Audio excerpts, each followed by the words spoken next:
recommendation that the Planning and Development Committee meeting agenda be approved today.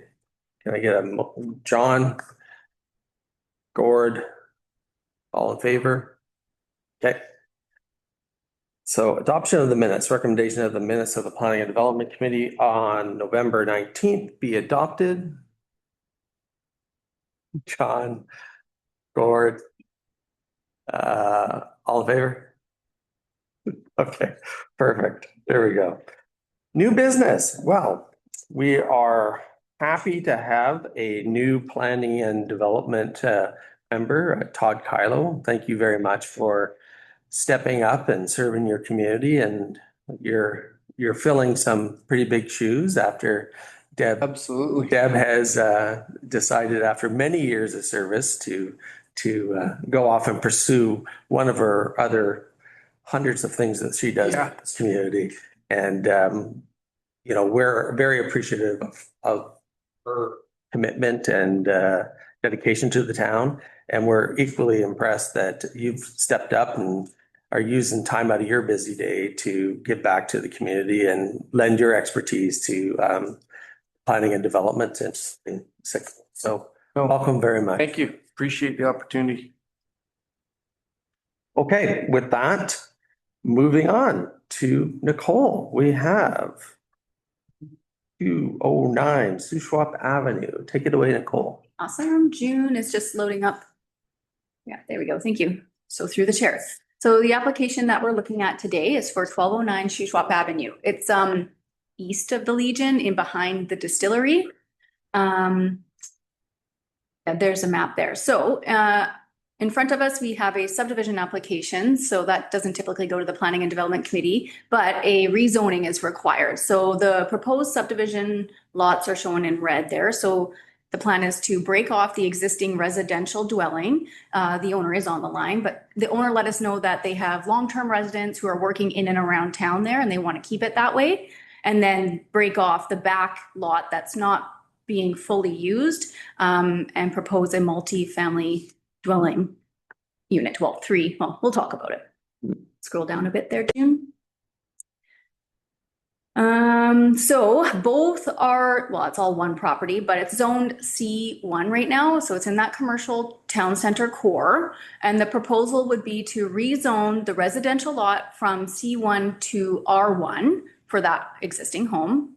And then from C1 to MUR1 for the multifamily residential in the back. Good. And then another little note on the rezoning is that to facilitate the subdivision, the multi-unit family dwelling is it's called access by panhandle, just a 6 meter or a little bit wider access into the lot off of Shuswap, and that doesn't quite meet our zoning bylaw requirements for frontage. So the rezoning proposal is for the rezoning, of course, of the property, but then to also allow them to have a minimum of 6 meter frontage for the panhandle lot. And that just ensures that there's enough access to get into the back there. That's needed now instead of a development variance permit because the subdivision requires it and they need to subdivide before they come in with the multifamily unit dwelling development. So this is what the best way to, I guess, facilitate this development. As part of the application summary in the agenda, we've provided some of the high-level drawings that they've included. They're definitely not fully flushed out, and that's okay. But in those, you can see the back area here. There we go. Some of the units that they're proposing. So when that comes, that'll be a development permit. Potentially some variances with that, just depends on the configuration. They're working that out.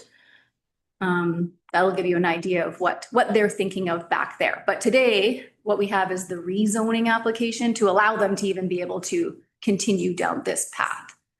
I think that's all I wanted to mention on this one. Okay, I'll open up to committee for comments, questions. Councillor Bushell. Yeah, through the chair. I really like more residents in the downtown core is always great. It is commercial land. I wondered if the developer ever thought about down the road turning that front little small lot where the residence is into a commercial storefront of some sort, or is it still, is he considering always leaving it residential? But, no, other than that, I think it's a great proposal. Go ahead. Dean first and then John. Comment Yeah. on comment there. I think the life of the house is limited, of course, but there's still life in it. So the owner wants to take advantage of that life that's left. But I think you hit the nail on the head. The future for that may very well be an opportunity for commercial. The life of the house is going to go to the limit, and then that could potentially happen with the adjacent commercial on both sides. There's an opportunity there. I think the key part of this application is retaining the frontage, or the main part of the frontage on that roadway where that opportunity stays. So once the life of the house is complete and the owner is ready for that to become commercial, that opportunity is still there for the community. Great. John, go ahead. It was just kind of building off of Gord's, like, what is the purpose of switching the house over to residential if it's already commercial? Why would that just not stay as commercial with a legal non-conforming house on it? So you're not switching this back again when the time span of the house does expire. It just seems like we're adding an extra process, because when someone does want to go put a commercial development in there, like, is there a reason we're switching both? So what you're speaking to is pre-zoning the land. So, zoning is the opportunity where the district has the opportunity for offsite works and frontage improvements. So when it's not like, they're not tearing down the house today, so we're not looking at full upgrades to the roadway, undergrounding of the electrical, all those pieces, because there isn't a commercial project going on. We don't really want to burden the project where it's a simple subdivision and rezoning for the back piece for townhouses to do that now. But if you pre-zone it, then you've lost that opportunity for improvements in the future that may be needed. So pre-zoning land is kind of a catch-22. It signals what the community wants, but it also takes away a lot of your abilities. It's the only opportunity the councils have to say no. So once a land is zoned, somebody makes a development permit application. If it meets all the requirements of the development permit regulations of the OCP, council has a very difficult time to say no to it. So you are essentially deciding that you're going to allow whatever development to take place that developer or property owner decides. So you don't want to surrender your opportunity super early in the game. Some communities believe that pre-zoning large tracts of land so that people can develop it is an encouragement to development. It can actually come back and bite you. And some communities, I've experienced this myself in Vernon as well as in Kelowna, where they decided that both those communities, council decided to pre-zone lands. They paid the price for it 5 or 10 years later when developments came in that they didn't expect or didn't plan for, and they had no authority to stop that from happening or prevent that from happening. So you end up with something that you didn't anticipate today suddenly arriving, and you lost the authority to say no. So I think that's kind of the piece to it. You also don't want to leave properties in a legally non-conforming status if you can avoid it, because that impacts the financing for the home, it impacts all of their insurance. All those pieces are impacted by it. So if there's an opportunity to get the zoning that matches the use, we attempt to do that just for good land use planning perspective. The OCP itself, though, is going to continue to maintain that commercial orientation, so that zoning in the future will align with the OCP. But the zoning today should align with the land use that's in place, and that will impact their insurance, their mortgages, and so forth for that to operate as a single family dwelling into the immediate future. We're not losing the opportunity for the longer future. So I guess, one of the questions I have is, once we do subdivision, then these are two separate legal lots. There's no reason why, even once this is done, that you can't sell the residential unit and then keep the unit at the back. And I guess my question to staff is, like, we're just got done talking about the commercial use, but if that gets sold as a residential house, we certainly can't go back to the next owner and say, hey, our long-term plan was for this to be commercial. Like, that wouldn't be fair. So how are we kind of approaching that? Because as part of the OCP, this was, and we actually had discussions at this committee about it, of how we felt that the commercial should go down that side from the Legion towards Finlayson because of all the other free land and available stuff that we've been talking about around Finlayson and the potential redevelopments there.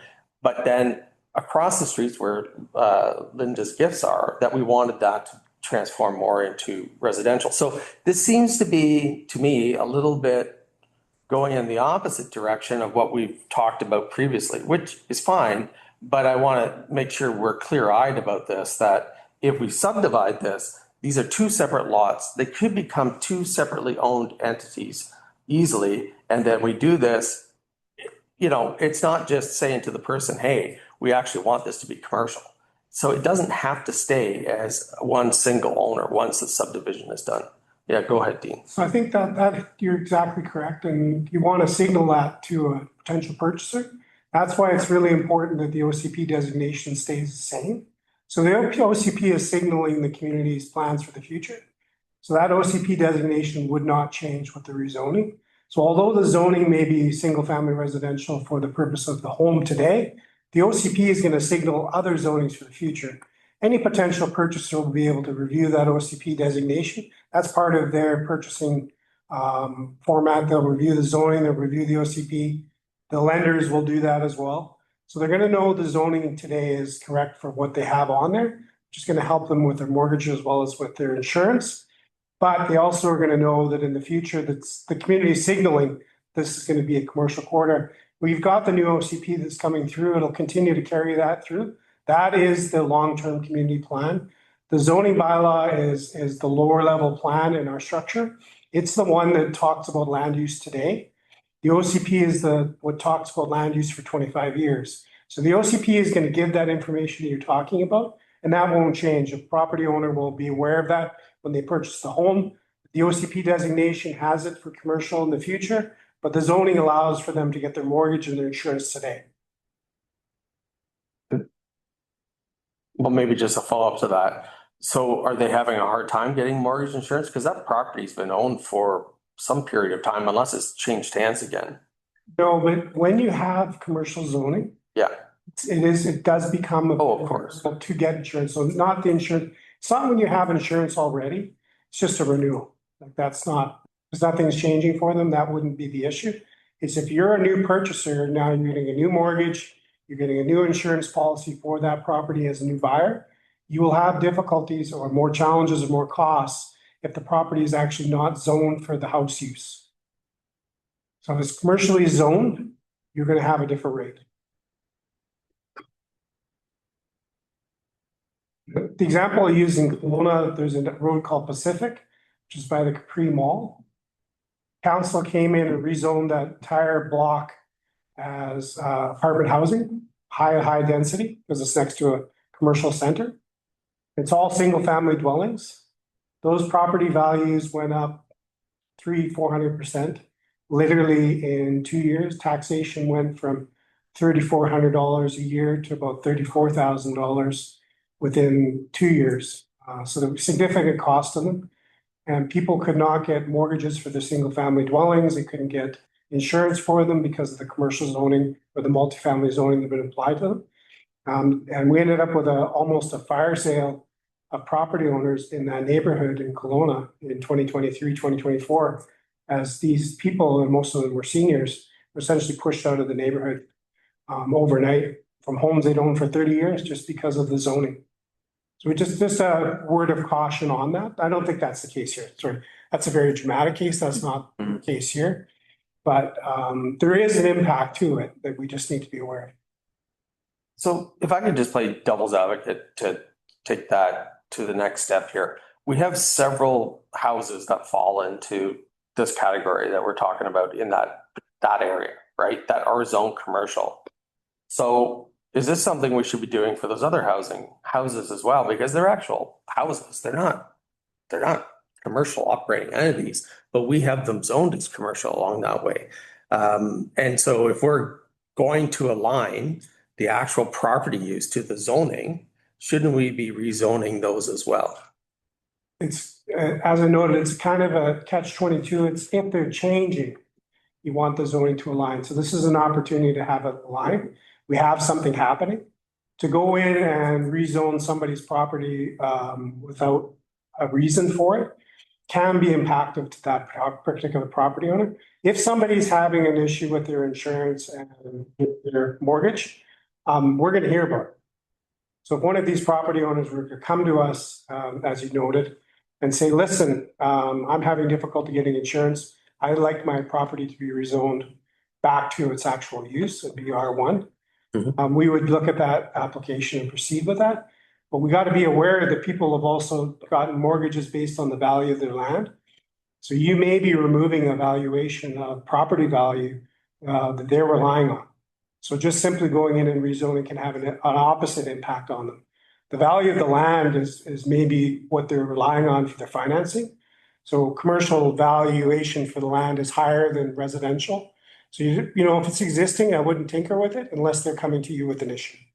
Because you may have purchased that property as a valuation of commercial and they've mortgaged it or got financing based on that value of land. If you switch that to residential, the valuation is going to change. They may pay a little bit less taxes annually, but that may mess with their whole financing. So you don't want to do it without having consultation with the owners. What if they came to us then based on this, we would certainly, I think that would only be fair because I know there was issues with some of those properties, not recently, but years ago, where it was much harder to sell those properties because they were zoned commercial.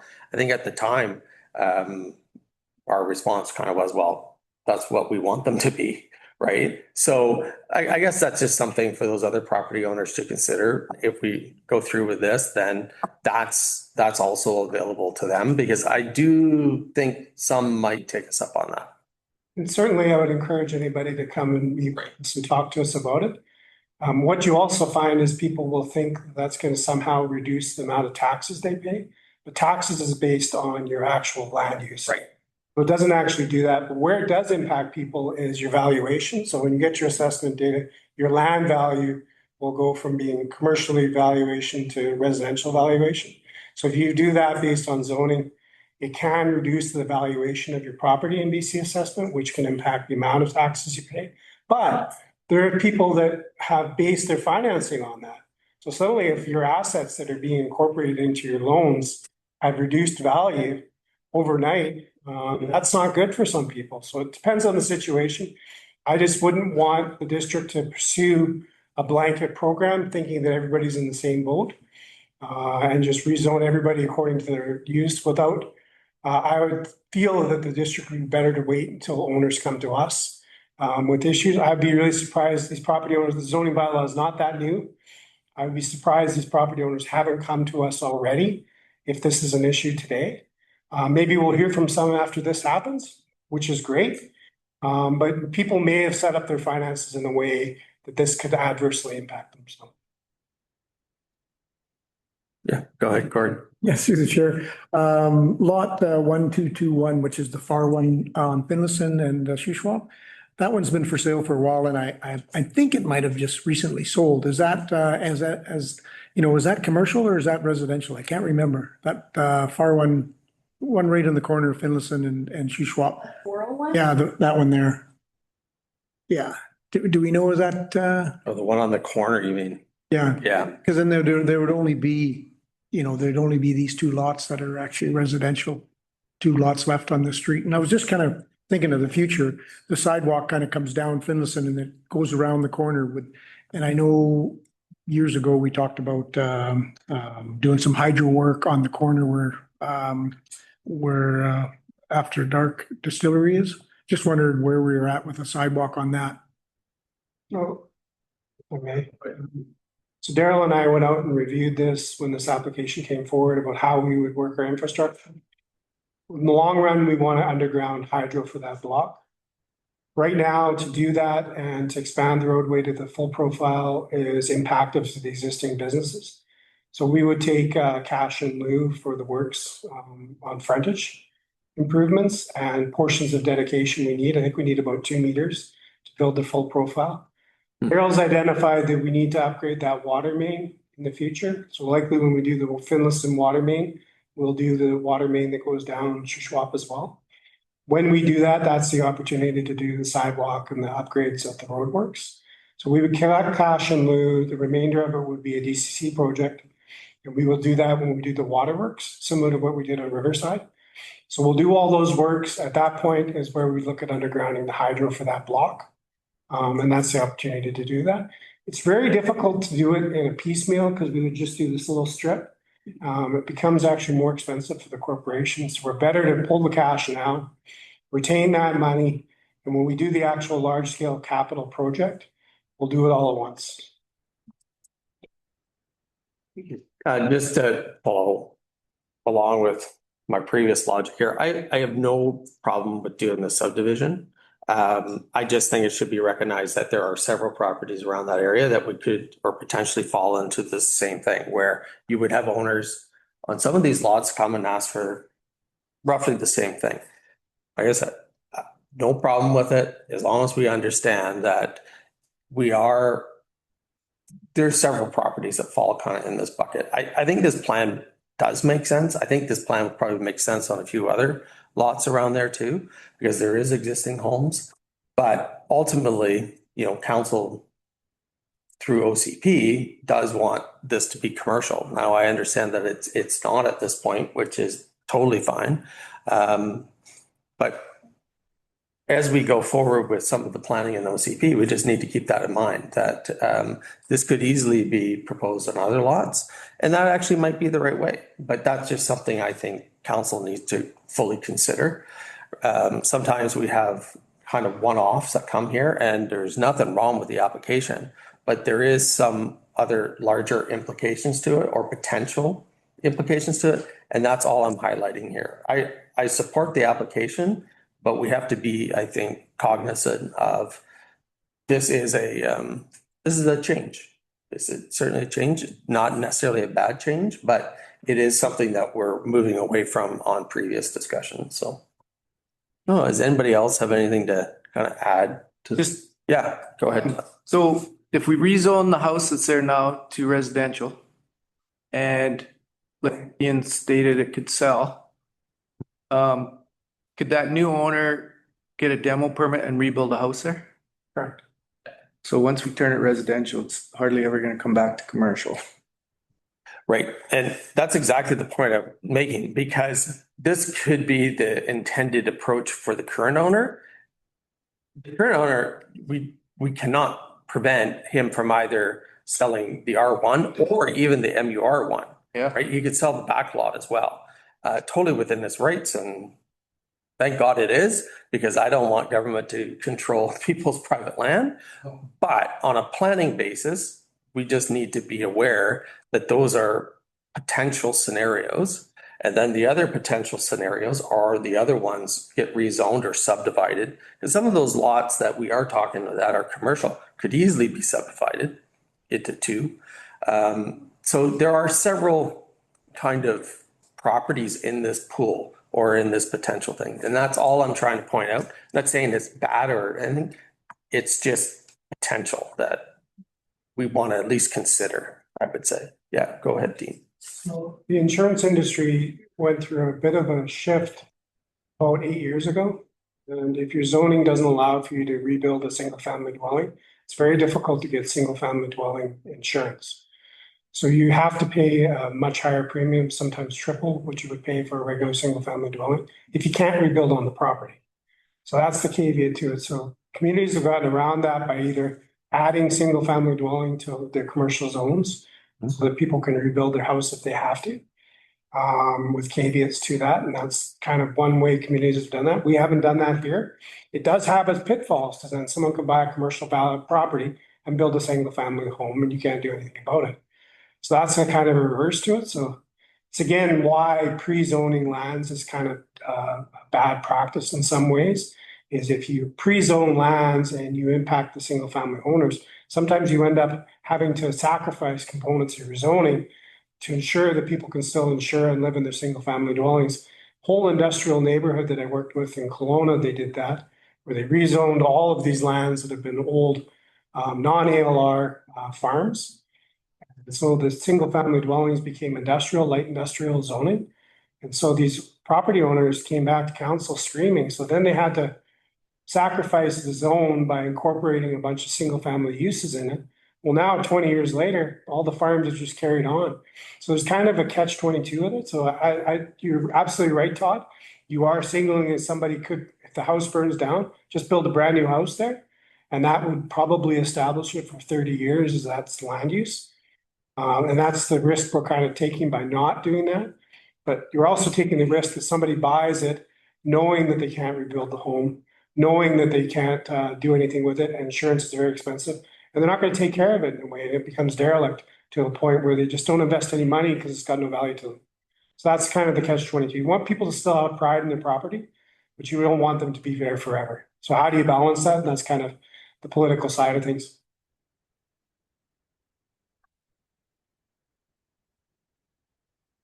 Okay, anything else? Yeah, I think the only thing I would say, I think this should go forward to council. Like I said, I'm supportive. But I think in the presentation to council that we should highlight that this is a bit of a larger discussion, I would say. It's just not a one-off. That's all I'm saying. It's a potentially something a little bit more, right? And I think that's the role of this committee, is to investigate and discuss those sort of things and then make sure that information gets up to ultimately the decision maker, which is council. So that's the only thing. And because this does go a little bit against what we have talked about that area in the past, this committee, and I think actually council too. But like I said, it's not necessarily bad. And I take all the points that, you know, we want people to invest into their properties. But when we do that on an overall planning basis, we just want to make sure that is aligning with what, you know, council wants, but also the community wants as well. So yeah, go ahead, Gordon. Yeah, through the chair, just, and I read this last night, for whatever reason, I can't remember. Is that, I mean, I fully support it as well. Are they asking to, stratify, or are they going to be purpose-built rental? Do we know? I mean, I know we're just talking about zoning here, but it's out of curiosity. That's all I was curious. MUR1. Sorry, go ahead. Yeah. Yeah, I don't think they've disclosed their ownership plan at this point. Yeah, okay. Well, and under MUR1, you certainly would be permitted to do that, right? Absolutely, right? That zoning does allow for a strata to be back there. So yeah, there's several things. And it just depends on how it actually would roll out and what the ultimate kind of end result the owner would like. Yeah, go ahead, Dean. Something I'm really excited to see is we've seen a number of applications in the last 6 months, and we're not seeing a repetition of the product. So we're seeing a very diverse product coming through the front door, which is really, really important. So we are a small community, so diversity is critical. So this is a different product than we're seeing in all of our other applications, but I think it's an important point, because this is going to have a different price point, a different valuation, and it's going to attract a different market. We don't want a whole bunch of one type, but we want a whole bunch of diversity. So anybody coming to the community is going to be able to find a product that fits with what they need. And as community members grow their family or diversify their family or shrink their family, their kids move away, having options within the community and them not having to leave the community to find something that works for them is great. And that's part of the housing strategy that we've got in place, is to really create the diversity. And this is part of it. So it's great when the development community is doing it without us really interfering with it, just by natural progress of the free market economy we have. They're doing it on their own, which is great to see. And this is a very different product. We've got multiple different products coming through. And I think that's really important for us to see. And it's great to see from a land use planning perspective. I think it's great for us to see. I would agree. It's just when we, and maybe this will spur other people to do the similar thing. That's all I'm saying, is when we do something, no problem. And like I said, I don't have a problem with this plan. I actually think this might work well. I just want to make sure that when we get other requests to do it, that we're just as open, right? And it's different, it's new, it's good. But we just need to be prepared to replicate this on other lots, and that's all I'm saying. So I guess with that, anybody else have any further points or discussion? Okay, so can I have a motion to approve or like a motion to recommend 1209 Shuswap Avenue application proceed to council with the committee's recommendation? Yeah. Todd? Just to present, oh, sorry. So the committee is recommending the council support. Yeah. So that the committee is supporting the application going forward. So you're not approving it, you're providing, No. recommendation is to support the application as it proceeds to. Yeah, that the committee support the application. Yeah. So Todd, seconder, Gord. Okay, all those in favor? Okay, that passes unanimously. Good discussion. I think that's exactly what this committee does is we can have a chance to kind of delve into a little bit things that might not get fully discussed otherwise. Okay, development services update. Take it away, Nicole. Thanks through the chair. So this sheet is just a snapshot of current applications that we're working through. Starting off at the top. So 802 Mile Road, the applicant was late last year, submitted revised drawings for their plan. And then it was Dean and I that requested that we meet with the developer and their engineer to work through some of the finer details that they would need to propose in a potential variance that would impact the subdivision. And so that was before the holidays. And now I've reached out again to them earlier this week and no response yet, but still trying to work through that one with them. So 1005 and 1010 Riverside Avenue, that was 113 Wet Up. We still call it Wet Up because it's still on Wet Street, but adoption is tentative for January 28th. So next council meeting, and that's for their rezoning from C3 to MUR2. And then for 1209 Shuswap, of course, we just talked about that today.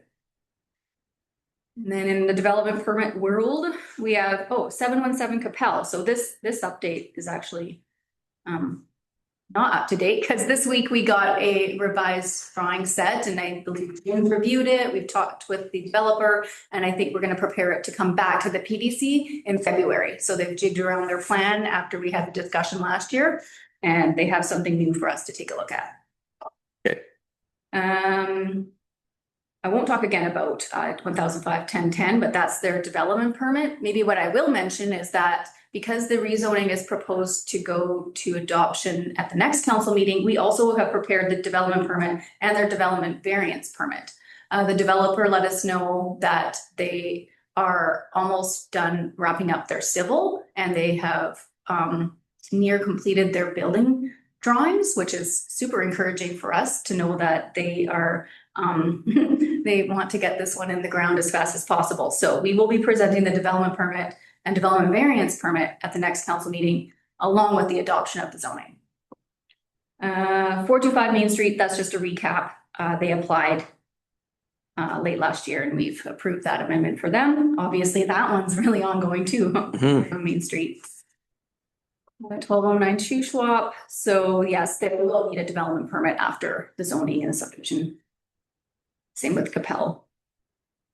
Lots of repeat applications, but there's usually more than one associated with the development. At the bottom here, we have the TUP files. I have to scroll down a bit there, June. So it's almost 3 years since TUPs have been issued for short-term rentals in a few residentially zoned properties. And so I've contacted the owners, 2 owners, 3 properties. They've all confirmed that they want to apply for renewal. So we'll bring that really the short-term rental TUP discussion to the PDC in February. Yeah, so we're preparing that. And then subdivision world, June, thank you. So 509 DeBell Street, it's an existing building strata. They need to do a building strata plan amendment. A lot of plans coming at us. But with that, they might need a variance. Obviously that development is existing and it's not quite old, but they've built along the years, and what they need to do is recognize that in a plan registered at the land title office. And with that, they might have to recognize some variances that they've put in place over the years. So we just got that revised site plan for them. They did apply in September, but they knew they had lots of work to do. And then we've just got that now. So we'll prepare potentially a variance to facilitate fixing up that strata plan. 1721 Hillier Road East, that was some existing units at the Boys with Toys development that they re-stratified. So that was a quick and easy. 502 Pine Street, we've been meeting with the developer there. They have the works and services requirements from the operations department, and now they're thinking about what that looks like. Sewer and water is going to be tricky on that property. It's the corner of Eagle Passway and Pine. So they're going to let us know what they want to do next after they get a few quotes about utilities. And then yes, 1209 Sheet Shop we just talked about. And then the only ALC application we had was the district's own for the wastewater treatment facility. So that's what we had ongoing in the last little bit. And then I mentioned a few for the PDC next month. 717 Capel, TUP renewals. June's working on the Heritage Registry memo that came from a discussion about 1005 and 1010 Riverside Avenues. That's coming. And then OCP. Biggies. Okay, gonna be a busy next meeting, it sounds like. Go ahead, Bill. Just for the record, maybe Dean, just give us an update. I know you told me yesterday, but just for the public about the OCPs coming along, they're a little bit behind. So Go ahead. We just, within the hour, received the draft. Oh, We had less than a half an hour to review it, but Yeah. it did finally, Is it? this is the update to this. Why is? Haven't reviewed it yet?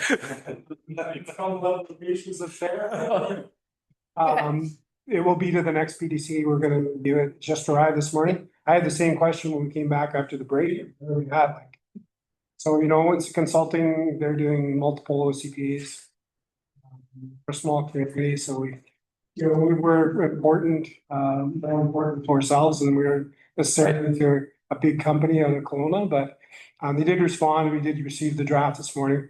We're happy with the work they're doing. It is very thoughtful work. Messing with the OCP is not a good thing. So doing it thoughtfully is important. So we want it done correctly. So it's going to be good because of the timing. You're going to have the TUPs being considered for extension, as well as looking at the OCP regulations around TUPs. All of those pieces are all coming at the same time. So the timing's actually worked out quite well. that was gonna be my question about when we consider the tops, are we gonna have some, and I guess you just answered it, that we're gonna have some language in the OCP about how to deal with some of these things, because right now it's pretty much a open season on TUPs right across Sycamoose. So, okay, so that'll be a real meaty kind of discussion and important one to have.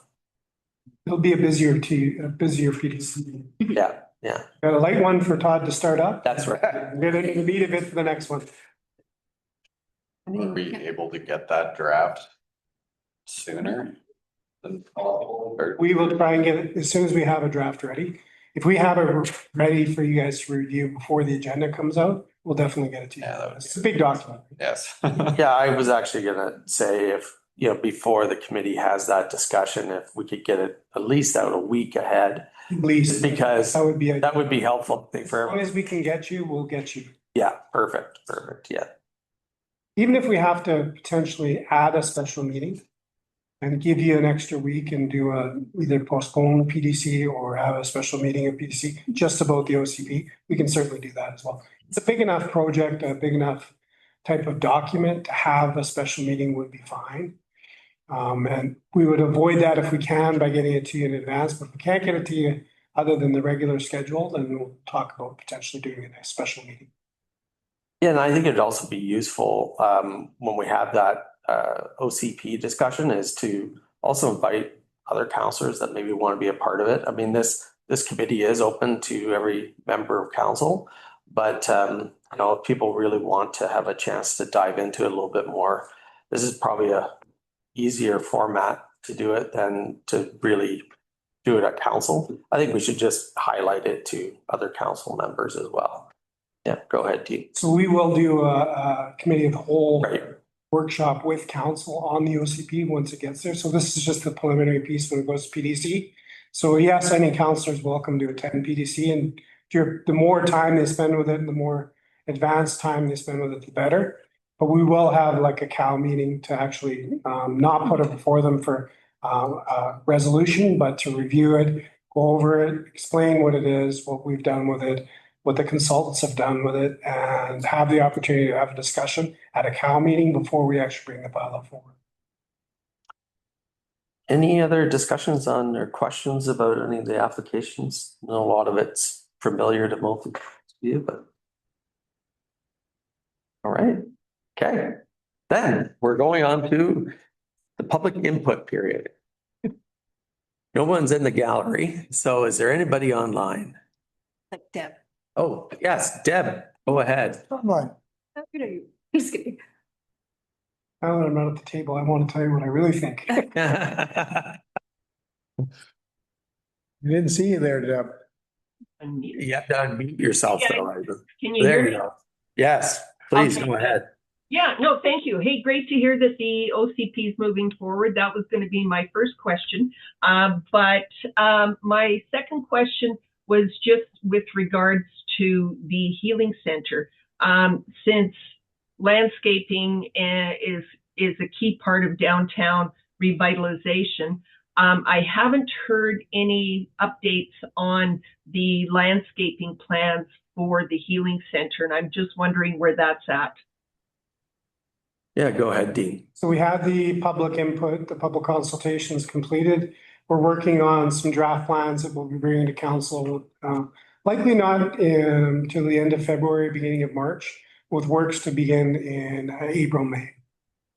Public Perfect. Works is already online to do that work. We've got a bunch of input received from the community, including from Deb. So we've got a number of pieces that we're integrating into a plan, and we'll bring forward that plan to council. And then from there, look to begin works early this spring. Yeah, so you are thinking that shovels in the ground starting this spring. Correct. Perfect. Well, okay, Gordon, go ahead, public input. Going to add to Deb's landscaping and just the appearance of the property. Now that the building's done, Dean, could we maybe get that temporary sign that keeps getting blown over or pushed over? It's just a temporary portable sign.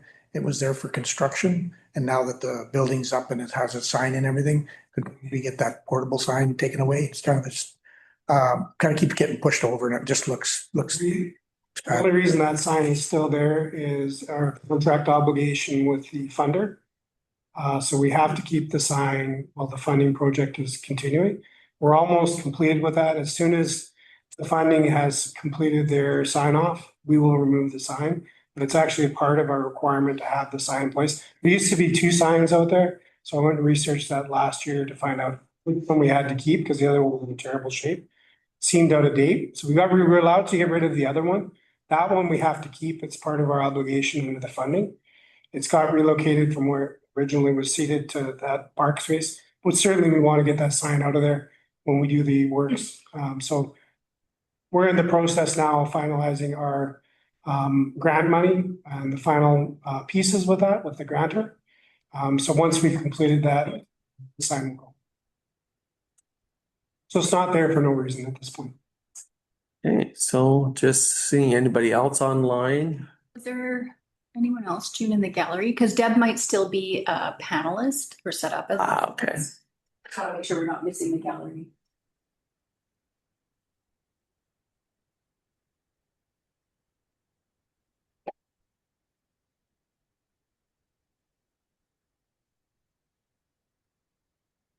Okay, well, seeing that no one else has it, yeah. A couple of interesting things for this group. Sure. Going in my update to council. The 4th floor for the 425 arrived this week. They're assembling. They put the floorboards down. Last night they finished that piece. You'll see the wall panels being swung in today. So they're putting on the 4th floor. They're bringing it in for floor by floor. So I'm anticipating they'll finish the 4th floor this week. 5th floor will go on probably over the next week and a half. Then the roofing goes on the final truss pieces. So I think by the end of the month, which is only a couple weeks away, you're going to start to see the full framing of 425 in place, which is going to be great to see. So that's exciting to see. And it's good to watch the process. Nice to see cranes working. Yeah, I'm personally amazed at how fast they're going, and it's looking great, and they've done a lot of great work over a difficult construction period too in the winter. Yeah. Well, the smart thing is they're not framing on site. So they're pre-framing the panels. So literally I was sitting in Bianca's office and watched the fourth floor go by on a flatbed trailer. Because all the panels are prefabricated and that's why they have a crane on site. They just lift them plunk, plunk, plunk. They've all been built in a warehouse. So that's a great controlled environment to work in. Not have to deal with the mud and snow, although this should be lovely for it. They can just prefabricate them and then just plunk them in place. And once the shell is on, you're now in a controlled climate, right? So you already see plastic going up on the openings on the second floor because that's where they're starting to do finishing work. And then they can start the interior work. Awesome. Sorry, did you have? Yeah, I just, through the chair, I just gotta say, I've never seen a developer work so hard on a building. I know they shut down for 2 weeks at Christmas. And if they probably would have worked through Christmas, they'd probably have the roof on by now. Came back last night from a school board meeting and it was, it was probably 8:30, 9 o'clock. It was lit up like a football field and they're still working. So it's amazing that they're still, they're having this good weather as well. It really helps. So Yeah. good on them for sure. So. Yeah, thank you. Okay, anything else anybody would like to contribute? If not, we're going to adjournment. Okay, so motion to adjourn Planning and Development Committee meeting for January 21, 2026, which I can't believe, at 9:46 a.m. Gord, Todd, or John, all in favor? Okay, we are adjourned. Thank you.